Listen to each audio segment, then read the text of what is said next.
Livro O Homem Integral, capítulo 8, O Homem perante a Consciência. Item 2, Os sofrimentos humanos. Buda considerou a vida como uma fonte de sofrimento e que a sua finalidade era, exclusivamente, encontrar a maneira de libertar-se dele. Para o budismo, a vida é constituída de misérias que geram o sofrimento.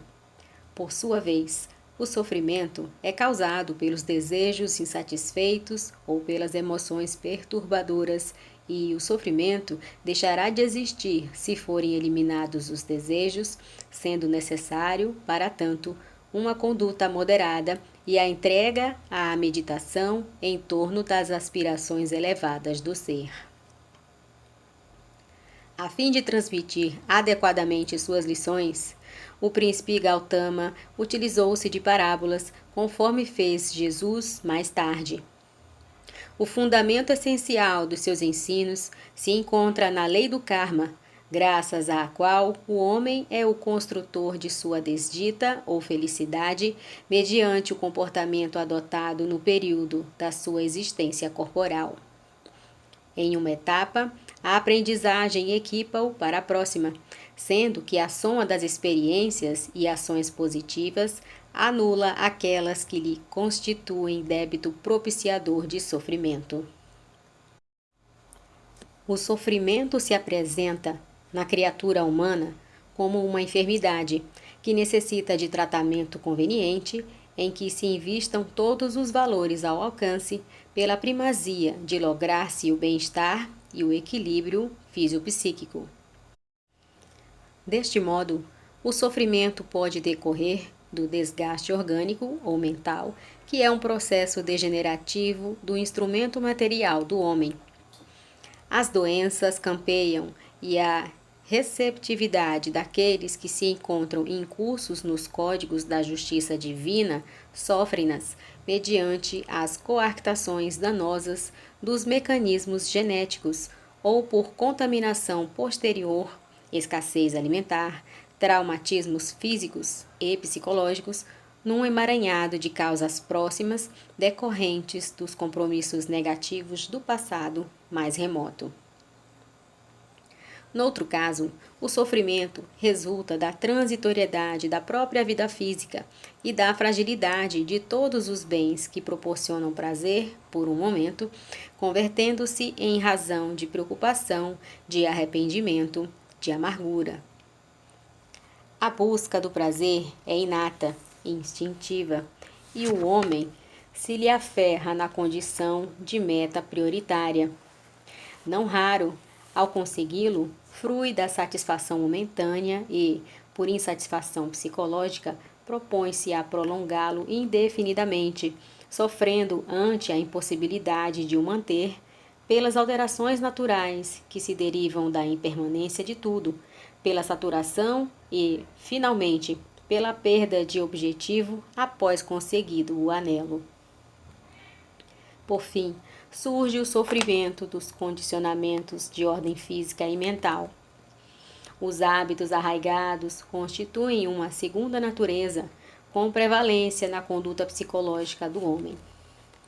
As alterações e transformações produzem sofrimento pela necessidade de ajustamento, pelo esforço da adaptação e os altibaixos da emoção que tende a reagir às mudanças que se devem operar na conduta. Encontrado o sofrimento, o homem tem o dever de identificar as suas causas, que procedem dos atos degenerativos próximos ou remotos, referentes às suas reencarnações. Ao lado daqueles que ressumam das dívidas kármicas, estão os decorrentes das suas emoções desequilibradas, que têm nascentes no egoísmo, no apego, na imaturidade psicológica. Dentre outros, apresentam-se em plano de destaque o medo, o ciúme, a ira, que explodem facilmente, engendrando sofrimento. Chega o momento de buscar-se a cessação deles, qual ocorre com as enfermidades que devem ser tratadas com carinho, porém com disciplina.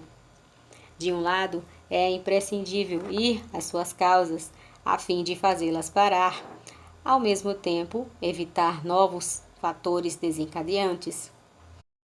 Conhecidas as origens, mais fáceis se tornam as terapias que, aplicadas convenientemente, resultam favoráveis ao clima de saúde e de bem-estar. O esforço empreendido para o término do sofrimento apresenta-se em etapas que se vão incorporando ao dia a dia do indivíduo cioso da sua necessidade de paz. Impõe-se-lhe o trabalho de condicionar a mente à necessidade da harmonia, recorrendo à meditação em torno das finalidades altruísticas da vida, disciplinando a vontade, exercitando a tranquilidade diante dos acontecimentos que não podem ser evitados, das ocorrências denominadas tragédias, das quais pode retirar excelentes resultados para o comportamento e a autorrealização.